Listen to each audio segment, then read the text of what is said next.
Now, Willem Dafoe, different scumbag businessman. Yeah. Scumbag entertainer. Mm-hmm. You know, it's apparently it's illegal to have inhumane entertainment practices like geeks. Yeah, which it's weird. That shouldn't be a law.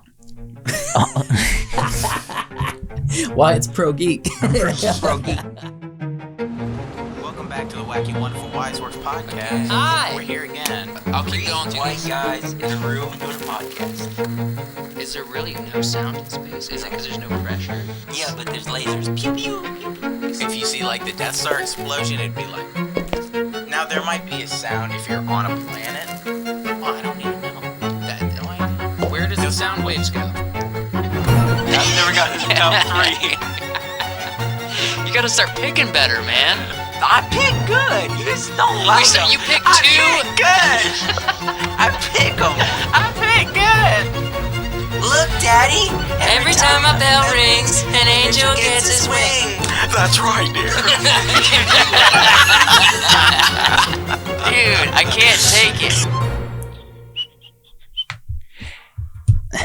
Welcome back to the Wacky Wonderful Wiseworks podcast, all you guys, gals, geeks, and golf balls. Golf ball.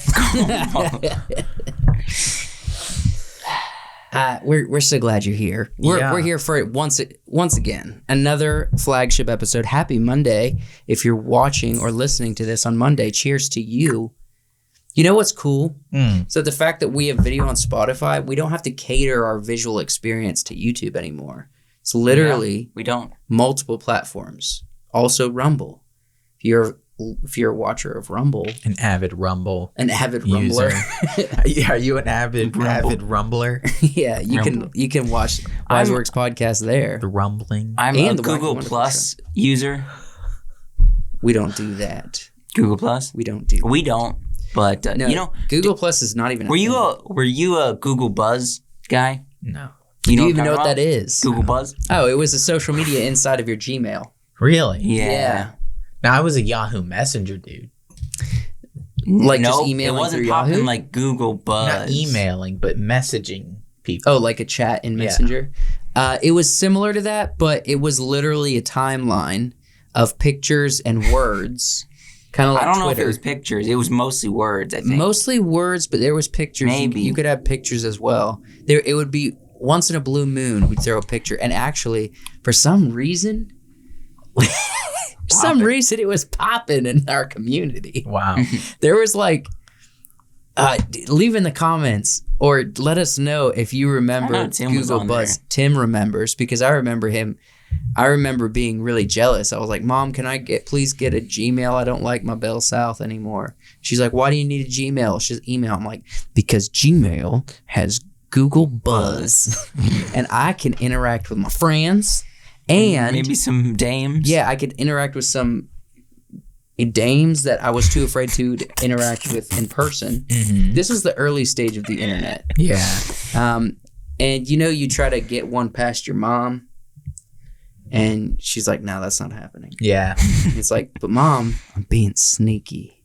Sneakity I'm being sneak. sneaky. Yeah. I should be able to get one over on her. Yeah. See, Well, you got one over on her. I You're just married. had the Yahoo thing. I did.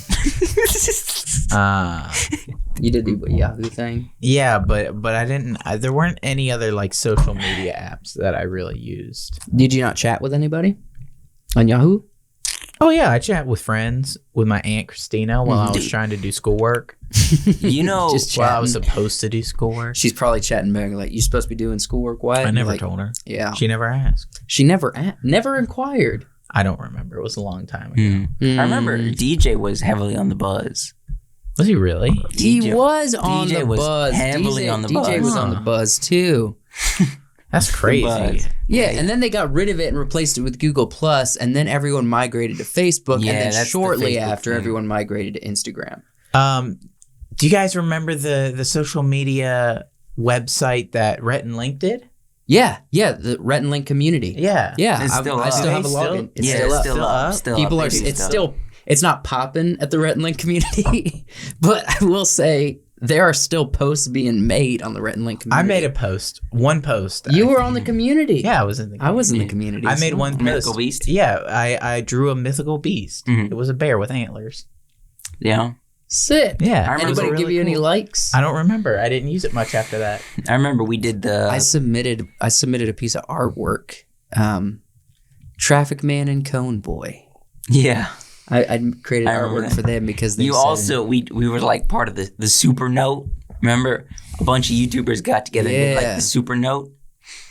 So this is kind of like the Mr. Beast thing now. Mm-hmm. Mr. Beast is doing a lot of the same things they did back then, but like some YouTuber decided to get a community of YouTubers Mm-hmm. and say, we're going to see who can create the longest note. Super like, note. Like that. So basically, the creators and all the fans submit videos to their creator of them holding out a note as long as you can. And then they tally up everybody's time. Wow. This is back in the day when people on the internet had nothing better to do than to just try to make a following work. You know what I mean? Well, and I bet the creator is like, all right, so here we go. We're gonna start it off. The one note is like, like C major. Well, no, you could do any note. It was Just any do a note. But See, but that would be my mistake. Yeah. Because then everybody you'd hear the recording of people go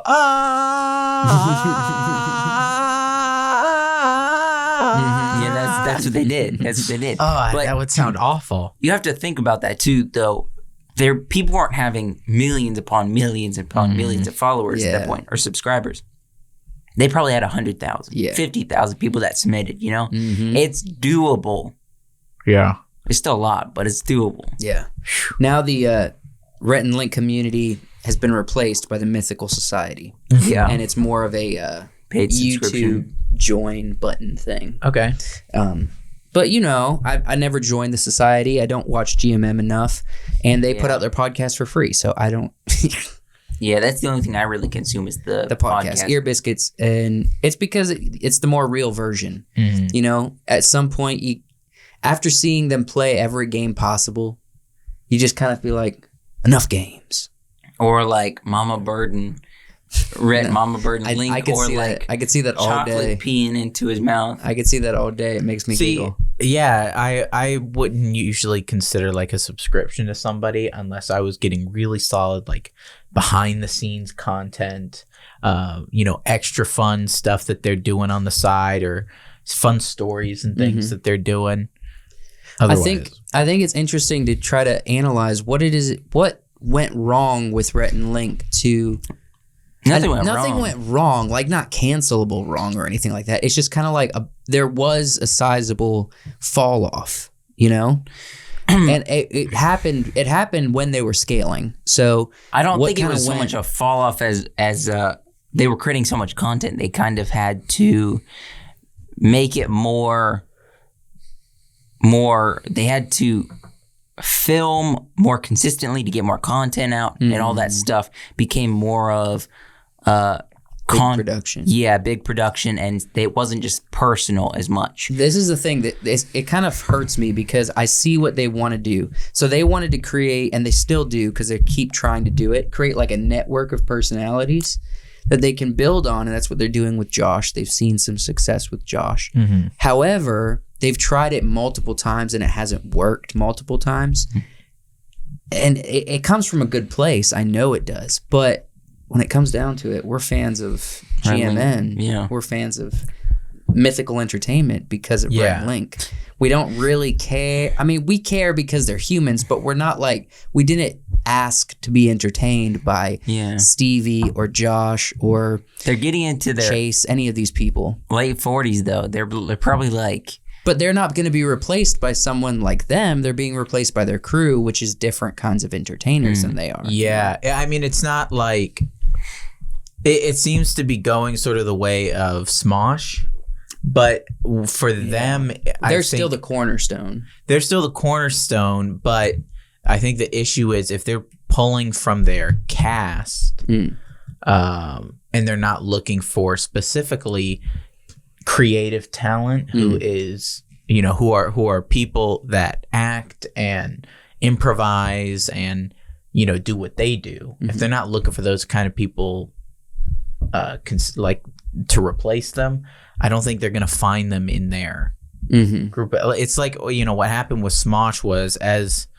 I think Anthony Padilla left, but by that time they were hiring more people for their videos. And so you got, a cast of people that has carried into the future. Yeah. So the people who started it aren't really the main focus anymore. They're not the main characters. But the people who are carrying it on are just as creative and fun. Yeah. And I don't think you can do that unless you're looking for that kind of talent. Well, the thing is, what I would say is they're branding everything under Mythical Entertainment. It's like you don't have to do Mythical Kitchen and say it's only going to work if we sell it. Just say we're going to fund Josh doing content. Kitchen, Josh Kitchen. Yeah. Josh's Kitchen. And do what they did with Smosh.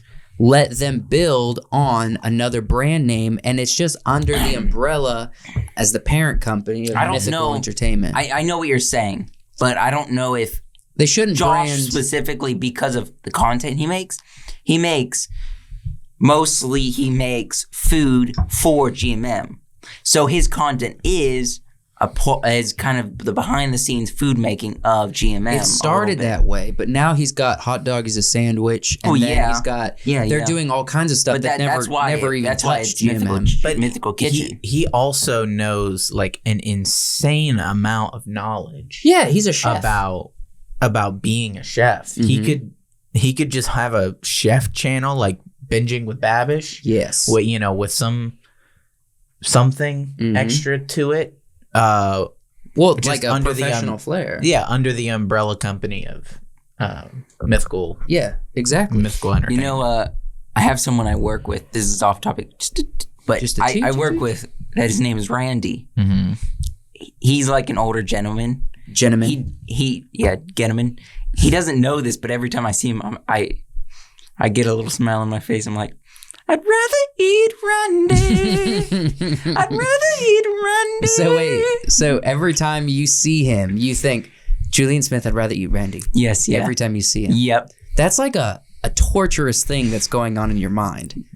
Julian Smith was the first brain troll. His stuff just leaked into your brain. I can't say Kool-Aid. Yeah. Without following up with, I love you. I made this for you. Yeah. Josh, drink my hot Kool-Aid. And even recently. Josh was milk. Even recently. Someone was like, they were talking about the making mac and cheese, and they're like, I put like milk. I use milk all the time. Milk. Yeah. And it wasn't you guys. It was somebody random. Yeah. Julian Smith. I did it to an older gentleman at work. He doesn't know what I'm talking about. Yeah, but he plagued everybody and then bounced. Yeah. What did he do? I still know lyrics from Racist Coffee. I know. I used to know the whole song. Don't drink that racist coffee. I used to know the whole song, and I still know lyrics from the song. And I think I'll be drinking some coffee, and I'll just think, his coffee is black. His coffee is white. But I have a theory. I think I've talked about this on the podcast before about Julian Smith. Yeah. You remember? Yes. Just to let people know, because really quickly. So Rhett and Link on Ear Biscuits, they talked about the reason why they moved to LA behind the scenes was to work with the creators of VeggieTales because they were Christians at the time, and they were trying to do their own spin-off show, kind of like VeggieTales, but not. They were huge friends, really good friends with Julian Smith at the time, and Julian Smith, because of his content, I feel like he was going to be part of that. Similar crowd. He was part of the similar crowd. Wasn't Julian Smith also from North Carolina? I don't know. No, I don't think so. But I think somehow he was part of that group, and I think he also had like a Christian tie or something, and was going to be part of this show that VeggieTales was going to do. And it fell off, and then Rhett and Link did Good Mythical Morning. Julian Smith didn't really get into it. He tried a few things like a podcast, didn't work out great, and then he kind of just fell off. Well, it was kind of the VeggieTales thing, but also they had that show. That's why they moved when they did to California. There was plans of, Camp Crusade ties with other ministries, other missions organizations, and VeggieTales was a part of that. Yeah. There was a lot of plans in place, and then things fell through, and then I guess their faith fell through as well. Dang. That's tough. That's tough. So all because of VeggieTales, Rhett and Link are no No, not all. Because of VeggieTales. Look, don't say that. VeggieTales has built my faith, bro. Yeah. God is bigger than the boogeyman. God is bigger than the boogeyman. VeggieTales is built my faith. It has. When I was a kid and I didn't understand what pastor was saying in the pulpit, but I'd go to the nursery. Then I'd go to the nursery and stick it a VeggieTales tape, and I was like, God is good, amen. I was like, amen. Yeah, you know what? Amen. God cares about every hair on our head, including every vegetable. And a cucumber does need a hairbrush. He do. Yes. Yeah.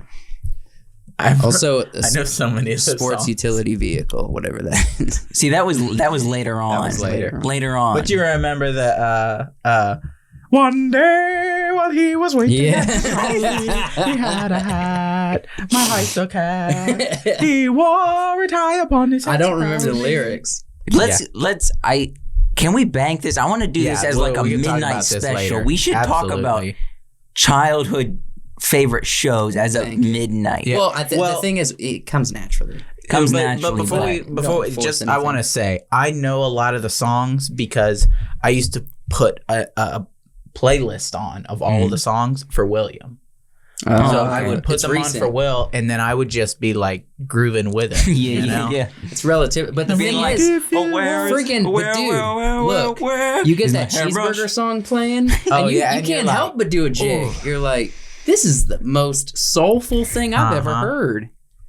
How could you fall in love with a cheeseburger? You know what looks soulful and kind of hip? Cool. It's part of the superhero universe.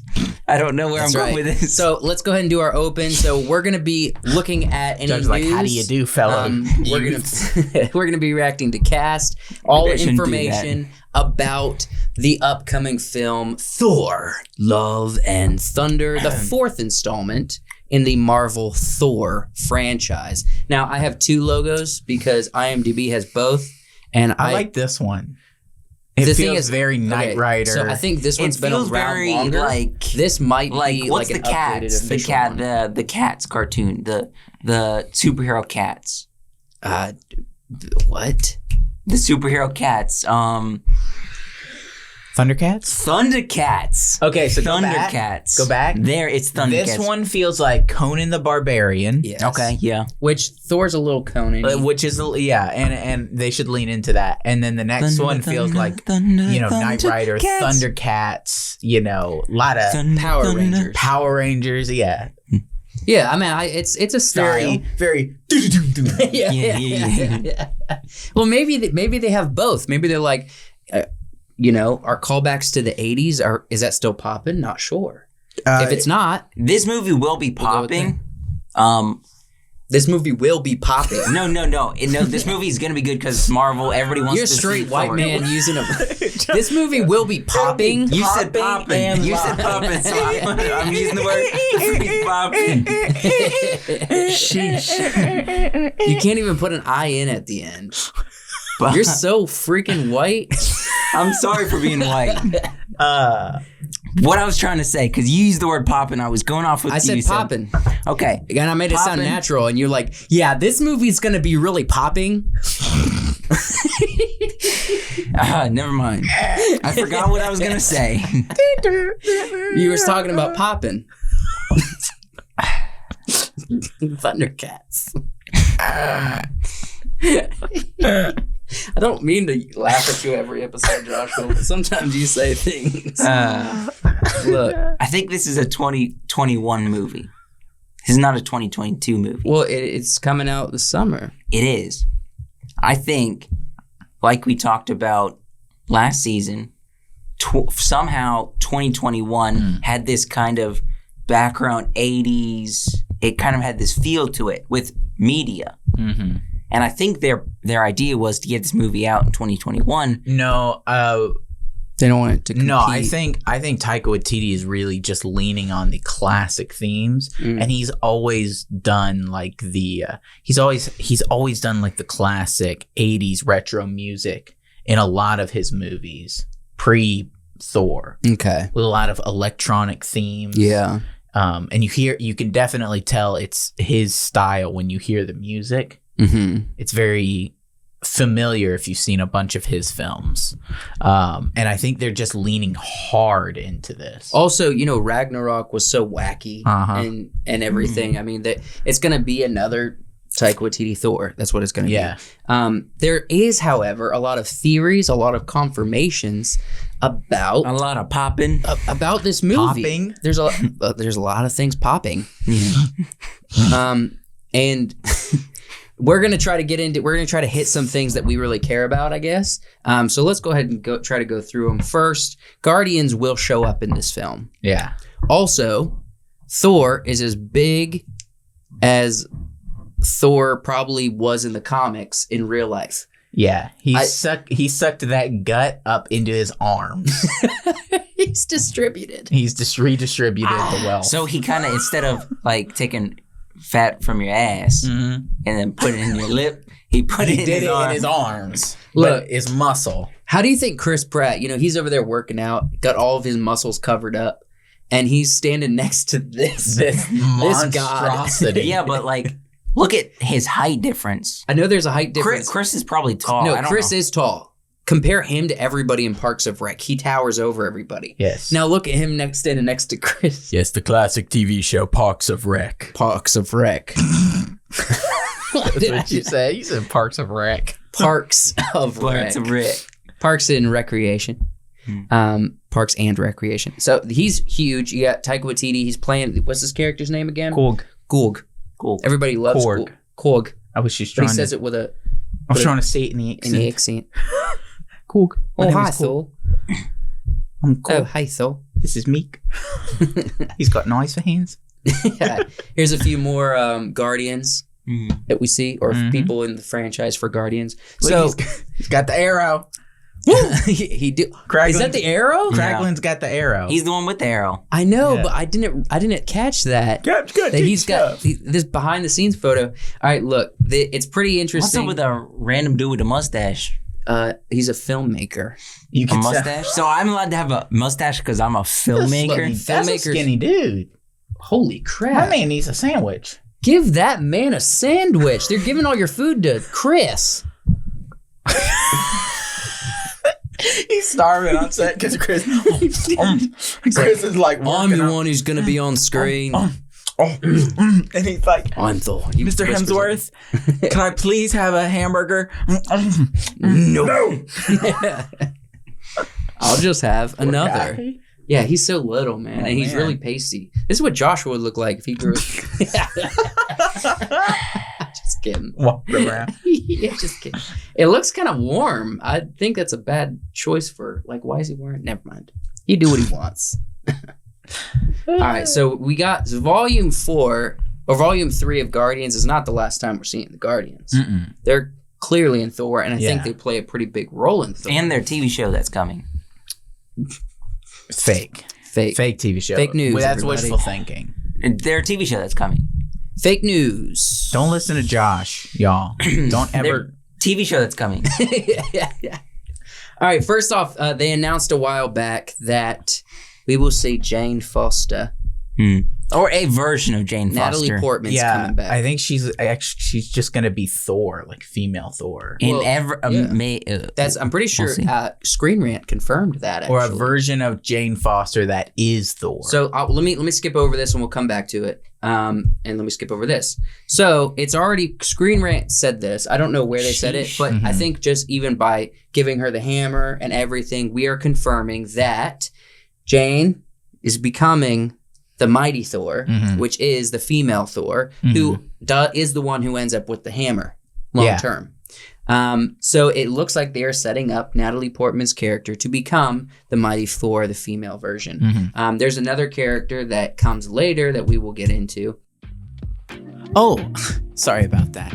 Hey, I'm here to tell you guys about the Patreon. We got a Patreon going. We got a bunch of tiers that you guys can look at. You can see all the podcasts and Wacky Wonderful Show episodes a week early.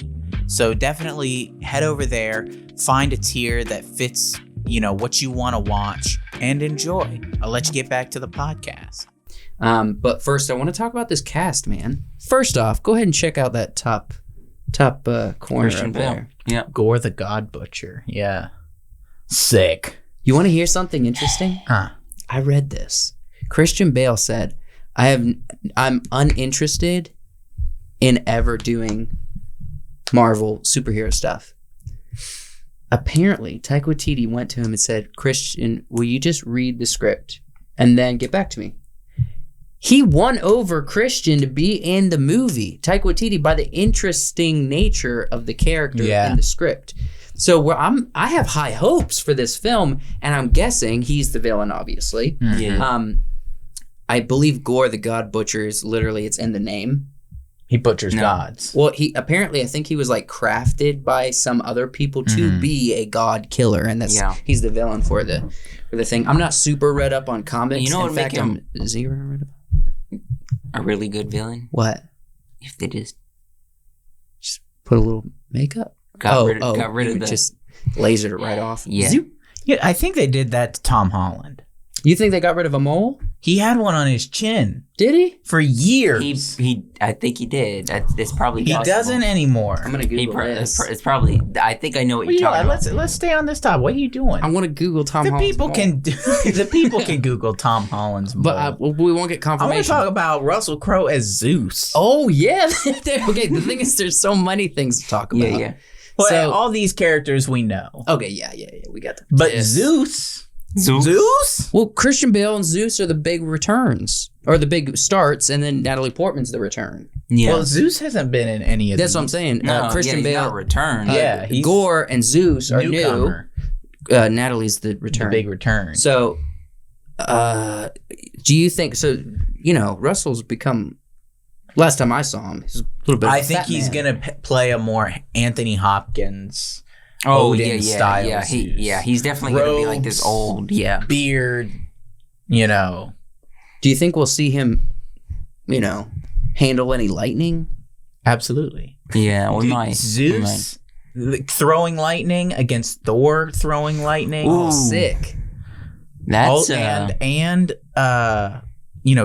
Jane Foster's Thor throwing lightning, and a three-way lightning throw. but there could be a fourth. There could be a fourth, and we'll get to that in a second. I'm so excited. So let's go to this other list. Okay, first, I'm just saying I'm very excited about Christian Bale. Yeah. Because the thing is, I trust, for the most part, Christian Bale's nature on artistic expression and choosing roles that, because I know Christian Bale has been an actor since childhood.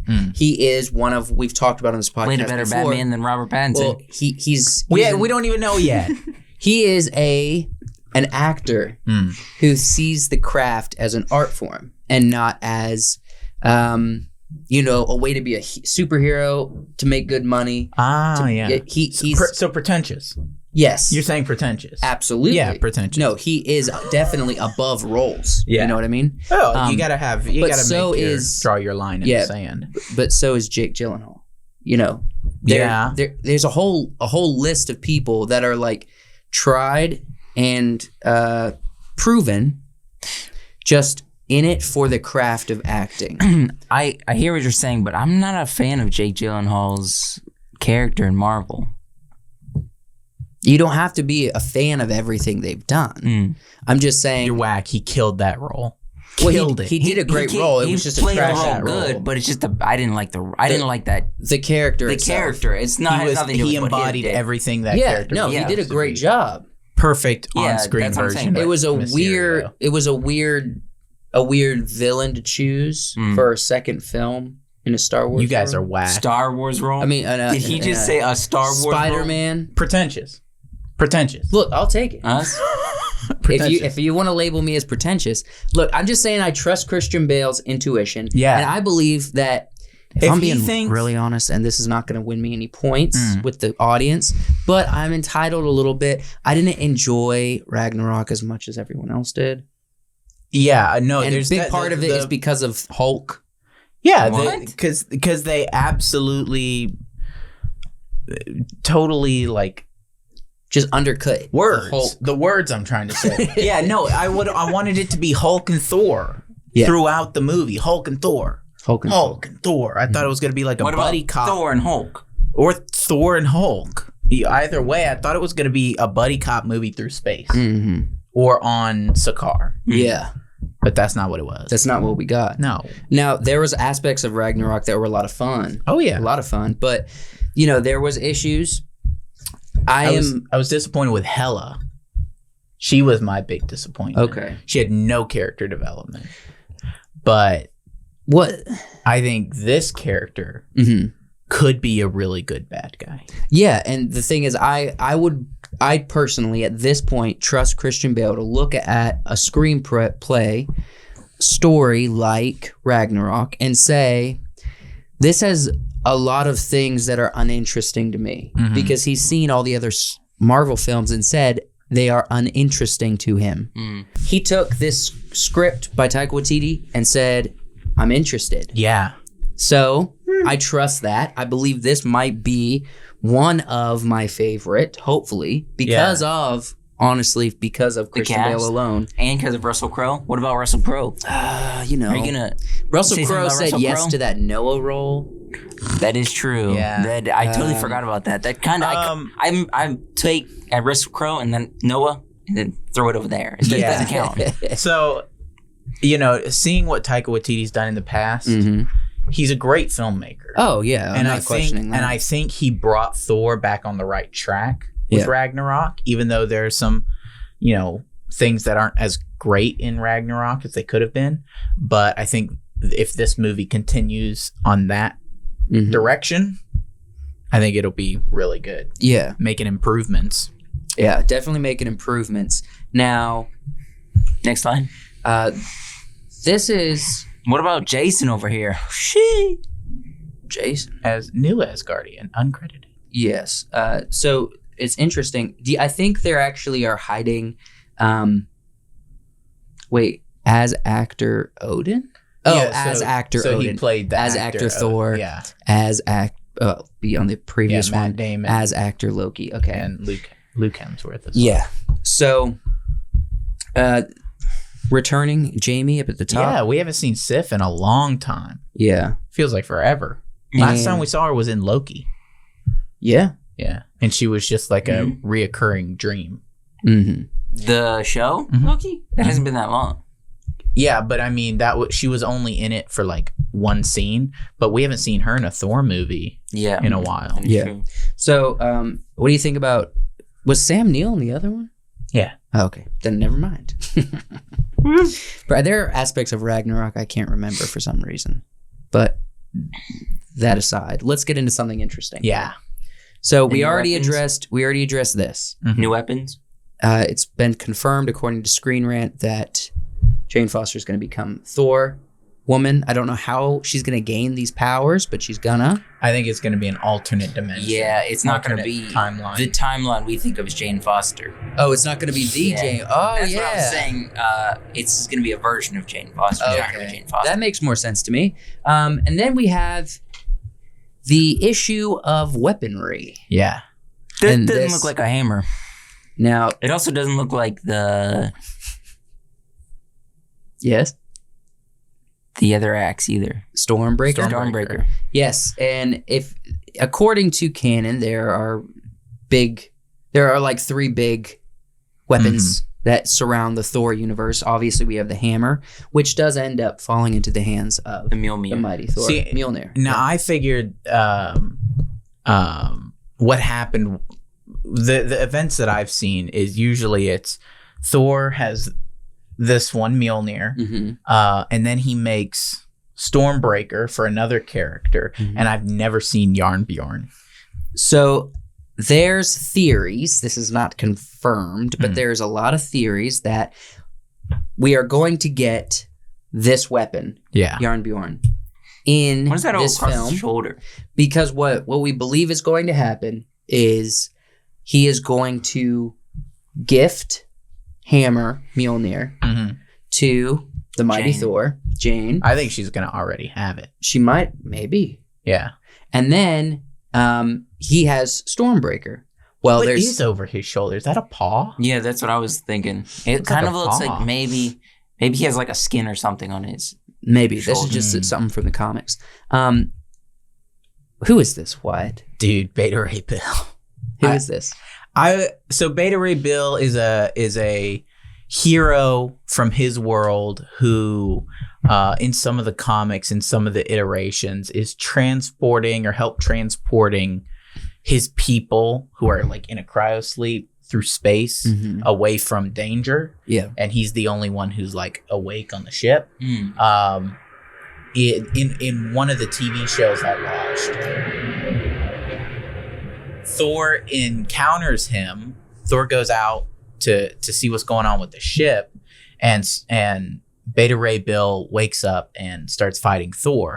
Thor throws the hammer at him, and it misses and lands on the ground. But then Beta Ray Bill picks it up, starts channeling So he lightning. has So he's worthy. He's a true hero. Yeah. What? He's essentially Khan, kind of. He's what? Khan. From Star Trek. Trek? Khan. The Wrath of Khan.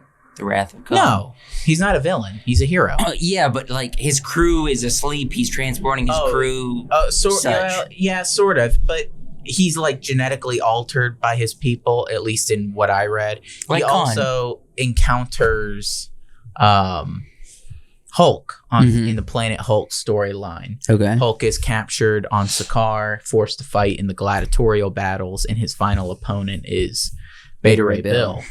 And using the electricity of the hammer, Which it breaks the things on their neck that keep them under control. But he lays the beat down on Beta Ray Bill. He lives, but he does fly away. Okay, I need to ask. According to what I've seen in the comics, Beta Ray Bill's weapon, Stormbreaker. Yeah. So if they introduce him, then that means he's getting Stormbreaker. If they most likely are going to, because they already created Stormbreaker.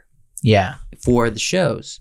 And she's gonna have she's gonna have Mjolnir. But we could see we never know what Marvel Studios is gonna do with the adaptation of the characters. We could see like an alternate reality where there was no Thor and he never made this version of Stormbreaker. Yeah. And so we might see Beta Ray Bill's version, the gold Stormbreaker. Perhaps. See, we've opened up in multiverse so much that could be possible. Absolutely. And this is I mean, we could literally have a version of whore.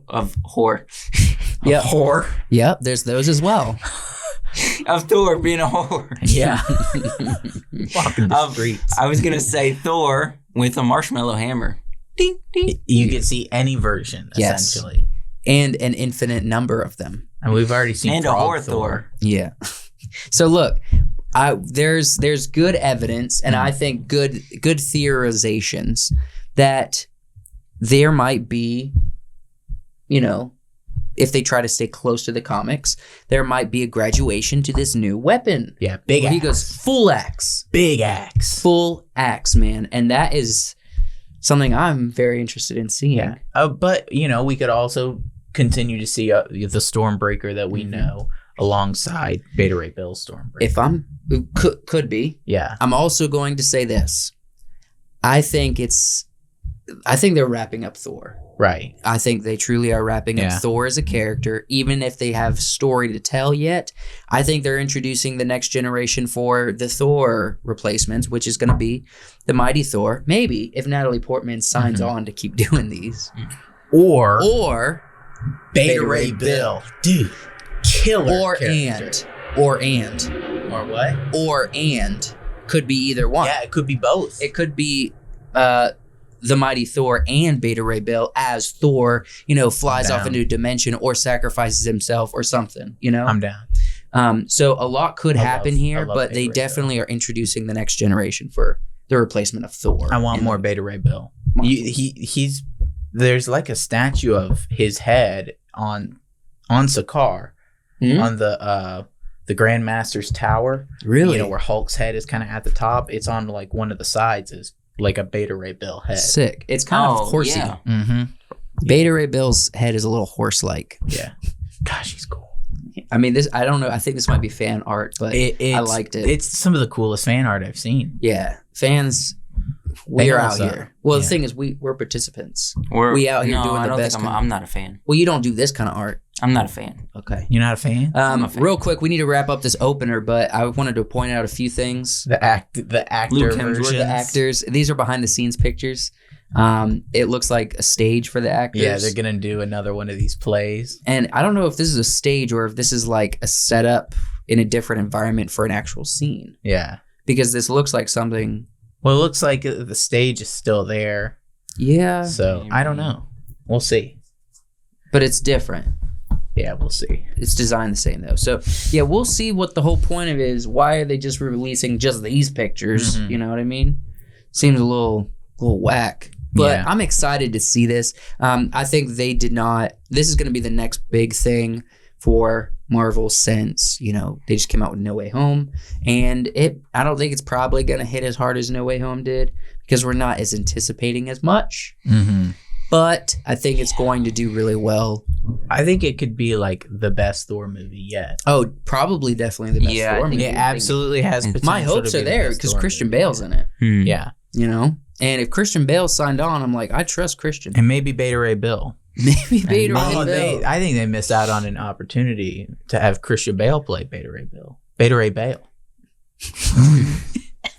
Yeah, but you don't know how they're going to portray Beta Ray Bill. Maybe they'll ruin the character and just make him kind of Nah. Also, you can't cast someone who's not promising anything. Just as like, I like this one script, Mhm. so I'm participating. Maybe he's the God Destroyer, Beta Ray Bill. Maybe he becomes Beta Ray Bill. Maybe started out as Beta Ray Bill. Yeah, yeah. You think they're going to change the Maybe source he- material that much? They could.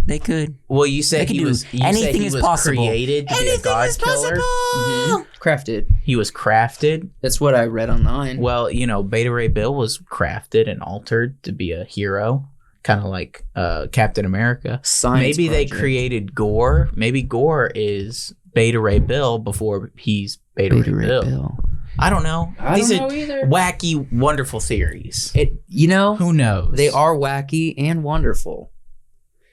Thanks for watching the podcast. I'm just kidding. It's over. No, it's not over. We have quite a bit to We get have into a lot yet. to get A to. lot. We Um, talked about VeggieTales way too long. at the Yeah, we beginning. did. Let's roll right into the next thing. So, Patreon shout Shelby. out. Shelby. Thanks, Shelby, for No being Shelby. No Shelbys, but Shelby. except for you. Thanks for being a supporter of the podcast. We love you, Shelby. Next, let's go right into Let's it. just go in. So we're gonna talk about we're gonna do a review of Nightmare Alley by Guillermo del Toro, but we each brought a couple ideas for tropes for film noir, Yeah. and so we're gonna actually besides just doing a review and our thoughts about Nightmare Alley, which I thought was awesome, we're going to apply some of these tropes just to help us understand film noir a little better. I missed out on a trope. What trope did you miss out on? The beautiful dame trope. Well, That's this one. that's this one. So the femme fatale, I think that's a French word. Femme fatale. Femme fatale, femme Yeah. fatale. The beautiful dame trope. Look, there is, it's it's not just beautiful dame. It's actually, it's also, people call it, I think they call it like a man eater or something. Yeah.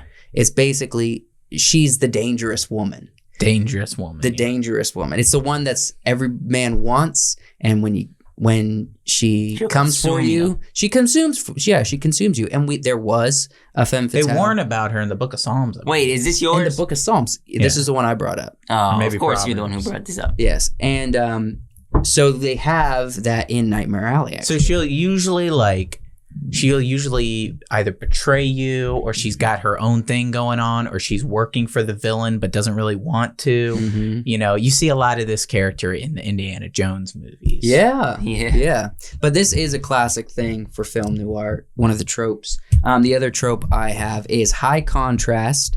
This is a new word for me, and this is French. Mise en scène. Scene? Mise en scène. I think it's mise en scène. Basically, it's an actual filmmaking term. Okay. And also theater term. Well, film noir is a French term as well. It is. Film. Wow. Actually, I learned the Germans and the French really pushed inspiration for the American film noir. Yeah, I think genre. it means. I think it's literally just black and white film. Yeah. It's film noir. Noir, yeah. But there are a lot of tropes that came along to that because it branched out in what we define as film So what noir. is this? So mise en basically, scène? okay, so it's mise en scène. Mise en scène. I'm gonna do this. Just bear with me. I'm literally gonna tell you what it says right here. Mise en scène. Mise en Mise en scène. Scène. Mise en scène. Mise en scène. All right. Okay. So high contrast mise en scène. That mise en scène means essentially what is in the camera image. Mhm. So all of this is the mise en scène. It originated for acting, or stage design, stage acting. It's literally what is in the frame of the camera, or what does the audience see on stage. So it's the design. So high contrast mise en scène means high contrast image. Yeah. Does that make sense? Yeah. So everything, Very darks to whites. the whites are really bright, the darks are really blown out. This is different from harsh shadows, Yeah. obviously, because contrast is separating, like creating a more hard distance between the blacks and the whites in an image. And with black and white, it shows up a lot more. Harsh shadows just means like this. Well, you have You know? to. You have to have this for a black and white film. You it do. really accentuates everything. It's only capturing light, not color. Mm-hmm. So yes, but the high contrast, because the thing is, like, a lot of times you could see movies today, since a choice, might be something like what we see in Ozark. Everything's very flat. They don't expand it too much. It's not high contrasted. It's also not very high saturated either. So, but this is like opposite ends of the spectrum. It's just high contrast. So that is a trope. And I got to learn 2 new things in the process. So I went with the smoking is cool trope. Smoking is cool is a trope that we often see in the film noir to indicate who our badass is. Yeah. Because your badass usually has a cigarette in his mouth. Oh, I know you're this is not a film. protagonist and antagonist. Or antagonist. Pretty yeah. much anybody that shows up on screen usually has a cigarette. Yeah. This is not film noir, but the Joker movie clearly threw in the smoking, and it kind of gave this emotion that was it was insane. Which is another big reason why we have it as You'll see it in you'll see it in like Cowboy Bebop, which is very neo film noir. Spike's always smoking a cigarette. It indicates that your character's a badass. And it also and because they are a badass, that I'm gonna get cancer in 20 years. They don't care because they're probably a gonna bullet die could take my life tomorrow. Yeah. Really shows off what kind of character the mindset of the characters. Yeah. And that actually it shows off the character a little bit as well. But there's a lot of nuances to the smoking is cool trope. You see it so much. It is Plus just cool. This was the 40s. So. Yeah, and people thought doctors were recommending Marlboros because they're paid by the company to do so. Other The inner monologue. inner monologues. So the inner monologue really What about the coat? the coke? The coat. The coat. Oh, the coat. Well, yeah, that's a given. But the inner monologue is such a big thing. It's like, well, I was at the office late at night. It was one of those slow evenings where I had a lot of paperwork and taxes to go through. And it's usually in a clipped, short word, simple format, but with She's a beautiful name. with a lot of like not idioms. Homonyms. No, Adjectives. when you're making a reference comparing Comparisons. Like a lot of comparisons. Okay. And there's another word I'm looking for, but I can't think of it. Where your character is like, she was a brunette. She walked in late at night, 8:01. She had legs that went on for miles. And she walked in with the grace of a tiger into a Burmese orphanage. Stuff like that. And it just so the comparisons, that's where the action is. Yeah. Where she walks in like a tiger in a Burmese orphanage. Just the elaborate descriptors. The elaborate descriptions and comparisons. And in the clipped kind of way of talking, as if he's a man of business, but he's also, he's got that ability to improv and that creativity in it. Yeah, put him on a stage. Yeah. With a microphone. He'll entertain the people by just talking normal. It's one of those ones that I love, and I'm gonna send you guys a video after this of a video on YouTube that is criminally underrated. It has like 18,000 views. Well, throw its title out. 28. It's like just a YouTube video. It's Dick Diamond, Private Eye. Dick Diamond, Private Eye. Sure, I want to watch Dick Diamond. It is 5 minutes long, and it is everything a film noir should be. Okay. It has all the tropes with. No, I think it's got like all of them. Okay, all right. We'll judge that later. Yeah. 2 more tropes. Yes. Mystery Man. So, Mystery Man. I wanted the photo of checking into a hotel because that's what it is. It's a dark, rainy night. This mystery man drives up or walks into the hotel. I need a room for the night. Mm-hmm. And then, who is this man? What does he do? Why has he come to this small town? We don't know this man. That is... Now let me ask you this. Can this mystery man be a mystery to every other character, but he's the protagonist? So we know who he is. Yeah, sure. But he's a mystery man to all the other characters. Like he could also be the villain, because this happens in The Invisible Man. But he comes in with the mask wrapped, with the hat and the coat, and he checks into the hotel, and nobody knows who he is. Mm-hmm. Spoilers, he's invisible. I couldn't find that photo, but this is what I've got, and it's kind of blurry. And it also could be, we're going to talk about this later, mystery, and that's what the story is, trying to figure out who this man is. What's his agenda? What's his story? Even if they give a sneak peek at the beginning, maybe we don't. I was like, what's this that we're seeing at the beginning? Yeah. Going forward. That is one of the coolest fedoras. Look, it's got perfect amount of tilt. It's. I tried doing the fedora thing. It wasn't acceptable in today's day. The band is nice and wide and thick. Looks like something Perry the Platypus. All he has to do is bend his neck a little, and then I want him to say, Cobb Vance. Cobb Vance isn't wearing a fedora. No, But it's got that. Just tilt his head a little bit. Got that man of mystery thing. Let me just interrupt for one moment. If you are into production of any kind, if you create content for YouTube, you make short films, you do freelance work like weddings, well, I have news for you. It's a pain in the butt to get music that's copyright free, that's gonna work for you, and is high quality, that doesn't sound like trash or something from the early 2000s. Let me tell you the solution. It's Soundstripe. Go to soundstripe.com. You can actually sample out all their music, see what kind of stuff they have. But I wanna tell you something. If you want to get a subscription for Soundstripe, you can get a 10% off deal if on your first purchase, and that is by using the promo code wiseworks10. But I want to warn you, if you don't use the link in the description on this video or in this podcast, well, then you won't get it. So I want to encourage you, if music, royalty-free music is something that you want, in my opinion, the best one out there is Soundstripe. I swear I didn't mean to do that on purpose.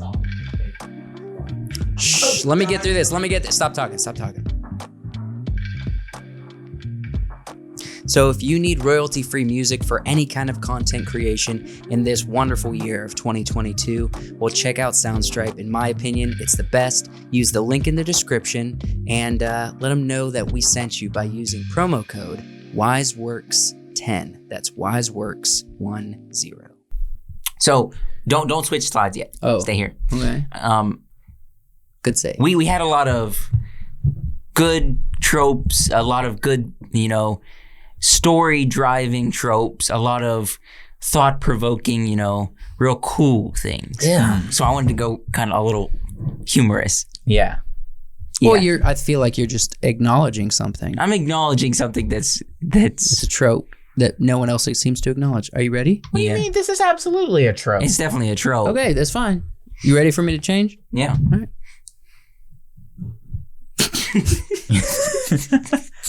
To the Asian cook trope. Yeah. You see this quite a bit. Yeah, actually. I don't know why. And I think it comes from the skill set of that a lot of Asian dudes came over and they knew how to cook. They worked in kitchens and stuff, and so they were very skilled. They put a lot of hours into it, and so you saw them in big restaurants and things. Mm-hmm. And then it made its way into movies. Mm-hmm. And so the professional cook is the Asian guy. Yeah. And they never specified where he was from, but They threw one in the French Dispatch. French Dispatch, yeah. Asian cook. He had a whole story arc. Mm-hmm. It was beautiful. It was a beautiful It story. was a beautiful story arc. Yeah. Why are we talking about film noir tropes right now? Why? Yeah. Well, because in my opinion, I think it transitions well that we can take some of these ideas that we've explored and even shared with you and apply them to a movie we're going to review. And that happens to be a very fun film called Nightmare Alley. Nightmare Alley just came out. Before we watched it, I didn't notice that. Greed, lust, wrath, gluttony. Yeah. I didn't notice that. You remember me talking about this? I remember we had a full conversation. We talked at lengths about this film already. You remember we'll get into it as we go. When we first started, before we got like 10 seconds, 30 seconds in, I'm like, this movie is not going to be average. It's either going to be terrible or it's going to be the best movie ever. Mm-hmm. I don't think it was the best movie. It wasn't the best movie but ever, I but don't it was think very it was terrible. Thought-provoking, like interesting. It was a good watch. Mm-hmm. Yeah, it had a lot of interesting themes in the movie. From the very beginning to the end. Oh, yeah. And I have sort of a kind of what I think Guillermo was doing with the story. Okay. Guillermo. Guillermo. Guillermo. Did you want to start with anything? Guillermo. No, Guillermo. We have a lot of thoughts. I think, in my opinion, Guillermo, he kept referencing that this is film noir. And then when it was done, he did an interview where he said, I actually don't think it's really film noir. Yeah. He did. He said, I don't think it would film noir. He says he believes it is, but it wouldn't be. He said, in the end, it was only film noir because the actors decided it was going to be. Really? The poster's not colorful enough. Not like a decision. He means how they portrayed the characters on screen, where they led the story as individual actors. Oh. In Guillermo's super artistic, abstract thought way of making movies, he believes that the film became film noir not because of all the tropes, but because the actors turned it into one. Right. And the set pieces as well were super film noir. I think it was his motivation the whole time. Well, it was probably the set pieces decided, that they were film noir. Set piece. I'm being sarcastic. No, you're right. He put it in the setting. He put it in the 40s or something. Yeah, 1939 to 1941. Yeah, and so, but the actors definitely gave it a film noir. What is before we actually get into the story, but Femme Fatale. Have you yes. Absolutely. Have you ever had the Carney fantasy? Once upon a time. Yeah. And then I watched a few films and I'm like, this is not the life for me. No. Yeah. I think when I watched The Mentalist, it's a great show. Yeah. I kind of had that Carney. That Carney fantasy that Carney because pool.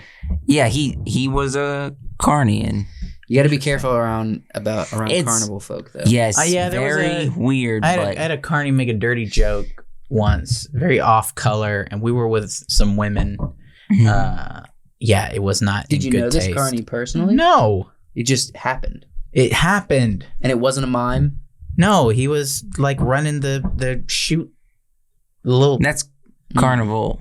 Yeah, Carney. Anybody that works at a carnival. It was like it was a fair that came through our town every year. But man, was What the weird. heck, man? It wasn't like really nasty, dirty. It definitely was. It's got that patina. No. But it This was comment had patina. it was a dirty joke. No, not the joke. I'm saying like the fair. When you said the fair was. Yeah. I would say Carnivals almost always have have the the joke. patina. No, The no. guy had some patina on him, Yeah. but yeah. Rotten comment. There's a lot that can be said. Who do you think hit it out of the park, though? You got In Bradley acting? Cooper, Willem Dafoe. I don't know. Those kind of are the top two for me. I think the dad character.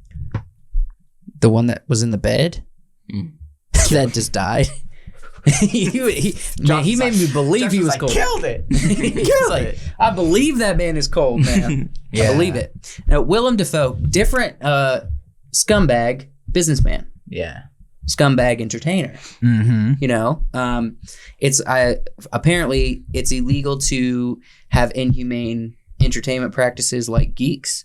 Yeah, which And- it's weird. That shouldn't be a law. Why it's pro geek, Bro, geek.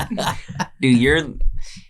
So which is kind of, if you see the film, spoilers a little bit here and there. It's the overarching yeah, narrative that What leads to did the you end. call it? Because So there's a word for it. And I think the movie is an Ouroboros. Ouroboros. Define which Ouroboros. the Ouroboros is Wait, no, don't say it yet. What do you think an Ouroboros is? 'Cause I know it's you going to don't be know. pure guessing. So, Yeah. an Ouroboros is. I didn't know what the word I was. think either. it's probably going to be something that feels like they introduce a concept, they explain what the concept is, or they explain the story, and then they let the story play out. No. Okay, what is an Ouroboros? No. So the Ouroboros is the symbol of the snake eating its own tail. So you've probably seen that. Yes. It's a circle. It's a snake eating its own tail. Mhm. And it's the symbol of the 7 deadly sins. Okay. Almost always, it's the symbol of the 7 deadly sins. Okay. So, which you see in the poster, Oh, you see the 7 deadly sins: yeah, you do. It's Lust, literally right there. greed, wrath, envy, gluttony, sloth, pride. They're all there. Yeah. The movie starts with not really a beginning. Yeah. It never starts at the beginning. Mhm. And it It was doesn't. in reverse, kind of like Tenet. It wasn't in reverse. It was in reverse, though. No, it wasn't. And it doesn't. It just full circle. And it comes full circle. Yeah. No, clearly, the video wasn't reversed. The fire was going in. Don't you remember that? We did. It was that. There is reverse on the fire and the flames. I feel like that was an abstract thought. 'Cause No, it was. It was all of that definitely- was just. yeah. It wasn't. Yeah, I'm not saying it was Tenet. I'm just saying, yes, it was reversed. Okay, yeah. I think that was representing him thinking back onto something that happened in the past. Yeah. So that reverse fire is like him rewinding. But what his I mind. noticed was when Willem Dafoe explains the geek Mhm. and how the geek is, kind of made. Yes. I was 90% sure about like 15 minutes after that. I was like, Bradley Cooper's, is he going to become the geek? And then I was 100% sure when When she Kate double Blanchett crossed him. Yeah, Yeah, when he you gets said that. double-crossed. You said once he got double crossed, then he was like, yeah, he's gonna be the geek. Can I say didn't this? pick up that at all until Mhm. he basically started drinking Mhm. by the fire with the homeless guys.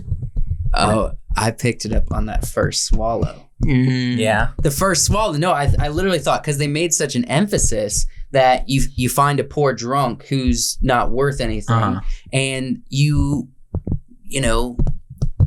manipulate their behaviors and their mentality to eventually geek for you full time, and then you have them in captivity. Mm. So, because they made such a big point that the geek is probably a drunk, then he doesn't drink, and then when he's manipulated into drinking, I thought instantly that's turning on a switch. It's going to lead to him becoming a drunk, which naturally leads to, as we saw earlier in the film, and we heard them explain, leads to geeking. So it was not a surprise to me how it ended. And I did think, I mean, I wasn't 100% sure, but I was like, he's drinking. So when the end of the movie came, that's when I was like, this is an Ouroboros thing. Yes. Because they really emphasized when he goes into that, like, you know, the hell exhibit. Yes. And it shows all the 7 deadly sins. You know, you'll see his reflection reflected in the mirror. That's lust. Yeah. Which is one of the first things he exhibits in the movie. True. Yeah. But he also exhibits all the 7 deadly sins. I would say it probably started with lust, but we see him experience. It moved to envy, I think. We see him experience envy when he's like wanting to learn the secrets, and stuff. We see wrath when he gets angry. We see, I would say pride. I think pride is the last one. You think pride's the last one? Yeah. What caused him to get to where? Yeah, it was definitely pride. pride. Because when he thinks that he can pull off this final con, that's pride, and it went before the fall. And so many people, not just one, but I mean, he exhibits like, you know, envy and gluttony and slothfulness, all of it. Yeah. He exhibits, and then pride, and ultimately, murder's not one of them, is it? The 7 deadly sins are, if I remember the scripture, lust, wrath, pride, envy, sloth, gluttony, and did I say envy? Yeah. I can just look up. I can just look it up. There's one more that I know it's in there, but yeah, too much. I don't know.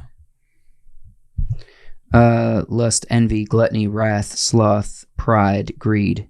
I think you're missing greed. Yeah, probably greed. I didn't say. I think you're missing greed. But yeah, that's the 7 deadly sins, and I think the movie I think that tone went all throughout the movie.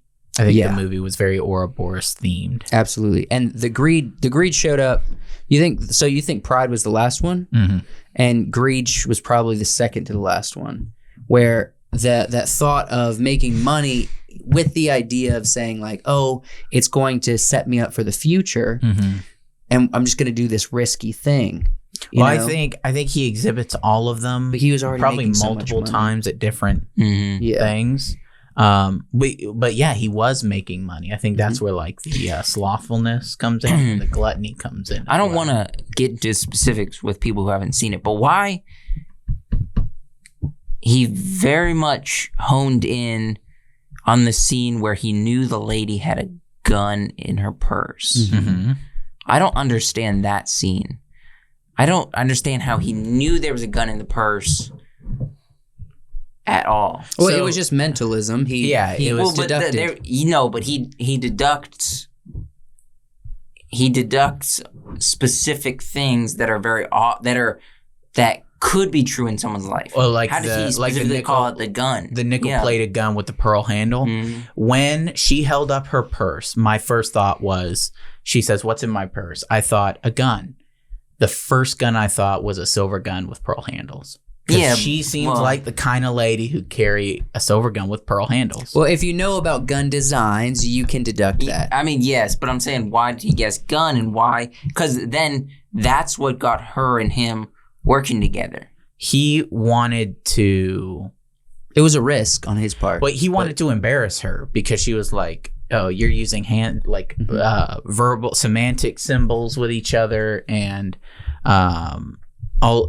it's mentalism, and you're not really, you're a fraud. Also, and so he decided, I'm going to embarrass her. I'm going to point out that there's a gun in her purse because she doesn't think that I know that, and humiliate her. And she decided that, you know what would have been a better story? Wasn't gonna fly. Is if Red John came out and killed his wife and kid. Look, I don't think all the people know what you're referencing. No. they don't. We should stay A lot on of people this. don't. Look, Dude, the thing it's a is, good show. that scene is pivotal. No, yeah. It's probably one of the most pivotal scenes because that is what sets him up for the downfall. He could make a mistake and get away with it, but it was her that ultimately took him down. Yeah, because of that scene, because he embarrassed her, and she decided, I'm going to take this guy down. Well, the thing is, she's a psychologist, so she apparently enjoys kind of this dirt on people. She enjoys this manipulation of people, and most so psychologists. She Like most psychologists. look, he was a hard case, but a fun toy for her. They're both different kinds of predators, you know? And she felt threatened by him, and so she decided to use him so that she could destroy him. Yeah, and steal basically everything. Yeah. Yeah, but I don't think it was about the money for her. Even at one point she says, like, I don't want the money. She did want money, but I think it was, that wasn't the joy she got out of it, was the money. She wasn't just doing it for the money. I think she was like, number one, I can seduce this guy, take that from him. I can take money from him, and I can take his pride. Yes. There was quite a few scenes in this movie that, in a good way, made me feel super uncomfortable. Yeah. How do you mean? In a good way? I mean, in a good storytelling way. So it means they're being effective. Yeah. It made you feel so uncomfortable. Yeah. He punched that dude's face off, man. Yeah. His nose. He had blood splurting out of his. See, now, Josh holes. mentioned a theory when we were watching it. Josh was like, he thought that guy had something to do with Bradley Cooper's family. Oh, and that's why he was trying to get at him. And I was like, yeah, that's a really great... Well, no, he said, I've heard a lot of women, and I thought his mom, because his mom wasn't really part of the story at all, except for we knew, I guess maybe he was kind of close with his mom, or like, I don't know I can't remember exactly what they said.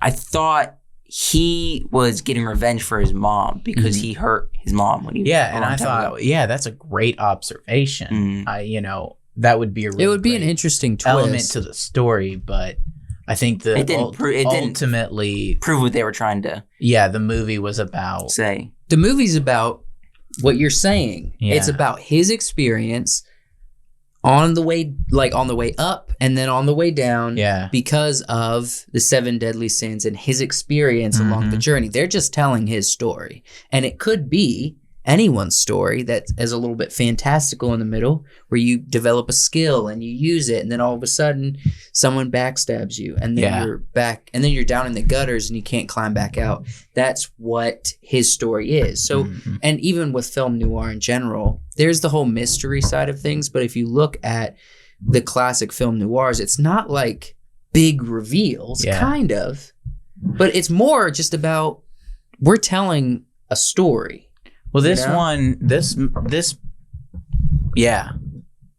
don't know what I was going to say. I was going to say this was a long movie. And it at times felt like it was kind of plodding, but it kept you going. Oh yeah. You were looking for that story. You were looking behind every corner, like, what's going to happen next? And it's not often that we get to see movies where we're following just like the worst character. He is the worst guy. Well, he really sucks. That's a film noir trope that we didn't mention, is the anti-hero protagonist. I don't know. He seemed nice at the beginning when he was trying to help the geek. Well, I think that he was sympathetic, but that was a beautiful callback to say, like, well, this is ultimately where you're landing. You know what I mean? That's why he was that's why it ended the way he it did. Also had a cigarette in his mouth the majority of this movie. The whole time, except for right now. Yeah, but he had a cigarette very often. You guys want to 5 words or less it? Is it, are you able to 5 words? Is that Guillermo? It is, and look at the way he's wearing that mask, bro. That's hilarious. That's Guillermo. And that's the cast. And he's even got a cigarette right now. He's like, I'm ready to fire this bad boy up. Let's go. Developed a little bit of a habit during the filming of this movie. Yeah. Look at that big box of cigars. I know. It's all beautiful. Spicy. Spicy. So this is what you were talking about earlier when you said that flame was in reverse, Joshua. No. The hole in the floor. He was thinking of the hole in the floor one. Yes. Yeah, but it's in this location. Yes. It's in the house that he burns. I'm just flipping through these because I think we should acknowledge some of these visuals. His character. Yeah. We haven't even brought him up. No. Nor have we really brought up her either, you know? He was the Let me look up his name. Well, these were he was the former mentalist. Steve. Yeah, his name was Steve. What do you call him? Like the guy who teaches him, the mentor character. Yeah. Yes, that's the word I'm looking for. See, now I thought that he may be accidentally, I think he accidentally slipped him like the wrong Oh yeah, alcohol. It doesn't say that, but you kept saying that. They don't specify, but I was like, he's either going to give the wrong alcohol to him on purpose or accidentally, but they never. Well, that's the thing, though. We're always looking for twists. We're always looking for intrigue. Maybe that's not the point of this film. Yeah, maybe they wanted the point you of to this think film that. is they're just telling his story. Right. You know what I mean? And directors these days Guillermo is genius. But a lot of directors, these Puritan directors, that's the most interesting thing to them. Yeah. That's why, The Power of the Dog is such a big deal right now and is being nominated for an Oscar. He's one of the Oscar nominees, And I watched it. Yes, it's beautiful character development, not much story development. You know what I mean? There's just two big things that happen, and Benedict was great in it, but it's not super interesting. This was a similar, not the same, but the story doesn't engage you. It's the characters that interacting with each other that engages you. Yeah, and the stakes aren't world-ending stakes. He's trying to make money using It's not that Wagyu fresh. It's more like Walgreens cheapo. I mean, not Walgreens, it's Food Lion steak. I don't understand the metaphor. What Wagyu steak? I know what Wagyu steak is. You said the steaks weren't. Oh, I got you. Yeah. No, the steaks weren't Wagyu. They were like cheap. They were more like Food Kobe. Lion. They were Kobe beef. His name's Pete. Kobe's pretty good still. Yeah, but it's not Wagyu. David Strathern. Strathern. He's in a lot of he's in a lot of stuff, and I think he's a really good actor. Oh, brilliant. But yeah, no, he's got a cigarette. Talking about things. It felt like the stakes weren't he wasn't trying to entertain the entire city of New York. He was just trying to con people. Yes. And important people so that he could get their money. And what a crazy twist it was when Pete mentions that good Christian people will do terrible things. And then they show the scene with that couple that he did a little with their son Julian. You remember he did a speak to the dead seance thing with her, or not a seance, but a reading of their dead son Julian. She's crazy. That I saw that coming out of nowhere. It's a crazy lady. Out of nowhere. Yeah, crazy that was lady. crazy. That was nuts. If you haven't seen it, I don't want to spoil that for you because that's actually a big heart-dropping moment that happens that you weren't expecting. So I won't say that. It's a crazy movie. I would definitely say go into the movie with caution. Yeah, it's got a lot of adult themes, so don't bring your kids. So there was something I needed to look up. Oh, I was right. So the whole time I was looking at actress Rooney Mara. She was the one who played the lady. No, not the wife. His wife. Molly, the one that played Molly. And I was like, I know her face. Yeah. Where do I know her face from? And then halfway through, I'm like, it's with Daniel's girl with the dragon tattoo. Okay, yeah, Daniel Craig. And so I haven't confirmed it till just now. Yes, she is. Let me see. the girl with the dragon tattoo. Interesting. Oh, yeah. Daniel Craig. That movie. Craig. 5 words or less. Yeah. 5 words or less.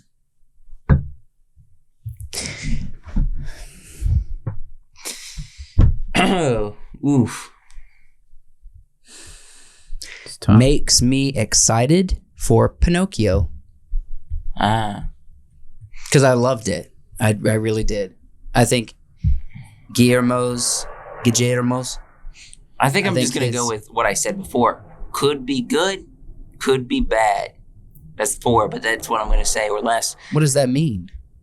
The movie was, I found it good, but some people might not. It wasn't an average movie. Some people are going to be like, that's the worst movie. I hated that. Or they're just going to be like, that's a work of art. Yeah, that's how I feel about it. Mm. It is absolutely a work of art, whether people want to acknowledge that or not. Yeah.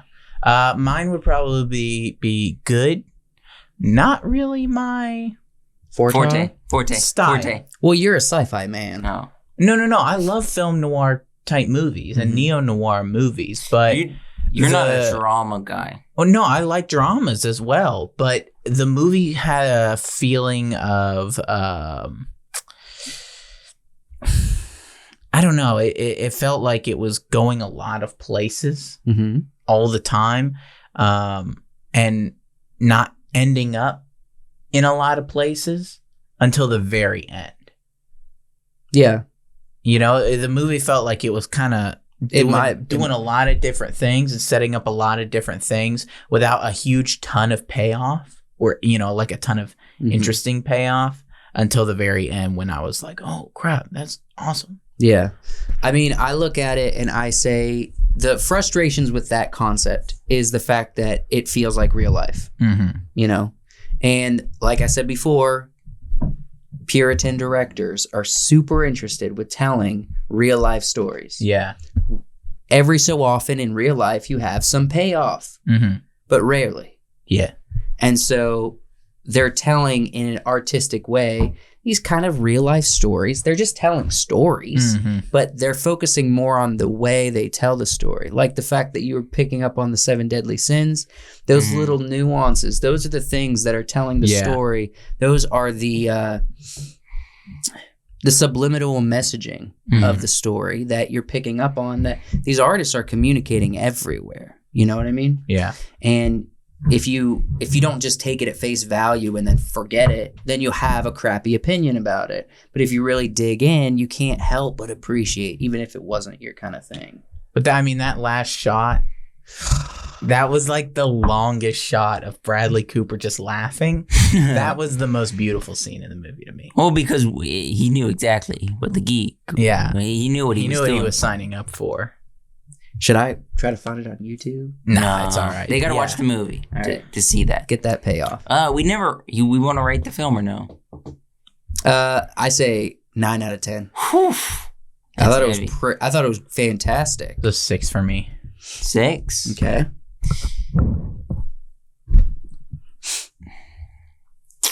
7. Straight up 7. Yeah. But not because of style. Style, everything I expect from Guillermo del Toro. Everything I expect. Characters, I expected all of that. Just some story elements. I need to point out one thing. Almost every shot, especially night shot inside of the doctor's office, I was just freaking out about. Yeah, that was with the snow going through the windows too. Yes, but check this out. Look at the color difference on the face. Yeah. Blue hitting this way, right? And then the glow from the orange hitting this way. I mean, we do color difference often in film, but it's easier to do it background, foreground. It's a lot different and very thoughtful to say color difference, hitting both on the side, shadow half side, you know what I mean? Like shadow center face, slightly off, and then color difference across the face. That's beautiful filmmaking. And then to contrast it with on the side of the frame that the cool colors are, in the background you got color difference. It's everything so thought through. I mean, I could go through any of these images, maybe not that one. I can go through any of these images and just think, what fantastic What a visual mustache. storytelling. Is that what you're going for? Yeah. My goodness. Sometimes it's very simple, but sometimes it's just complex. Yeah. Like even that. Everything was golden during the day in her office. Everything was golden. Good stuff. This was a little bit boring visually because it's just soft, Yeah. easy to do. Well, that's our review of Nightmare Alley. Yeah. Ladies and gentlemen, we have one final Ladies thing. and gentlemen. But before we do that, don't forget about the Midnight Special that comes out on Fridays at 10 p.m. You can listen to it on Spotify or any of the other audio platforms. And if you want to watch it, the video version of the Midnight Special, you can go to Patreon, select a tier that includes the video version of the Midnight Special, subscribe to it, and we'll thank you for doing that, but you can enjoy it there. So if you want to watch the Midnight Special, just head over to the Patreon. We greatly, greatly appreciate it for you to support us, and you get a shout out you get a chance at a shout out and maybe even your name in the credits. So Yes, sir. Yes, sir. last thing. Terrible tier. My terrible tier. Okay. Any setup for this, or you want to just roll? Nah, let's just roll into it. All right. Matrix. What was Resurrection. Resurrections. I'm disappointed. Now, let me just say this. I too was disappointed. No. I wouldn't say it's a great movie, but I enjoyed the story. I think the story, there was something here. Yeah, but there was something there. Doth not make a great movie. These like side characters, even Morbius, Yeah. That fellow. I didn't care about any of them. They did not make me like them. The only thing the story had going for it was Keanu Reeves and like Neo and Trinity's relationship was the only thing the story had going for it. Everything else was kind of boring. Also, Neo has long hair. Jaden, I'm not Jaden. Smith. Yeah. Boring. Pinkett. Boring. I was so bored. Can I say this? I'm okay with this being on the list, obviously, because you had the freedom to pick it. I didn't watch it. And I could have watched it many times. You watched it before me, and then you said, I thought you watched it. Severely disappointed. I was severely disappointed. And so I said, why am I going to waste my time? Like, I can actually enjoy things that you say, it wasn't really my thing. It didn't feel But if you say terrible or disappointing severely or something like that, I'm like, in the terrible tier list. So I mean, I'm not gonna waste my didn't feel time. like Neo ever made any progress with his powers or with what he was trying to do. And I understand it's like they wanted to set her up. She's his counterpart. She can develop the same abilities he can. But they should have started on that line early in the movie and showed her developing sort of on a similar path that he did in the first movie, and him without the powers that he's used to or that he once had, trying to get to her, but she doesn't know that, and it lacked some of the greatest parts of the first movie. His the flying, the believing, the bullet time. He believed in fairies in there. Also, the wild concept for the story. Yeah, the wild concept that the world is a computer code. And that was part of the first movie was, when he first really experiences his ability to manipulate the Matrix, he does this thing where he takes a deep breath in, and the world around him. Yeah, he could do whatever. He goes, and the world goes. And warps around him, and that felt really cool. Yeah, he only did force push. He was like force pushing everything. Yeah, that's what I was saying. Like, he's force pushing right now. Force pushing right now. Change the world. Change your environment. Don't force push. Yeah. So just all around, it felt lackluster. Let me ask you this: since I didn't watch it, is it mostly just action fan service more than story fan service? It was. And I enjoyed the story of the game part. Mm-hmm. That's what I enjoyed. That's why I don't think it's 100% bad, because I enjoyed the game. I don't think it's 100% bad either. I think it was definitely let's continue on something that has worked in the past and try to get some more money out of this when they should have just left it alone. Okay, so in your opinion, they're trying to resurrect something that worked dead. in the past. Well, they even mentioned that it shouldn't in the stay movie. dead. They just don't need to make any more. They were like, we need to make a fourth Matrix game, because he was a game developer in this, like when they rewrote his memories. And I like that. That was an interesting aspect, but they got way too meta with it.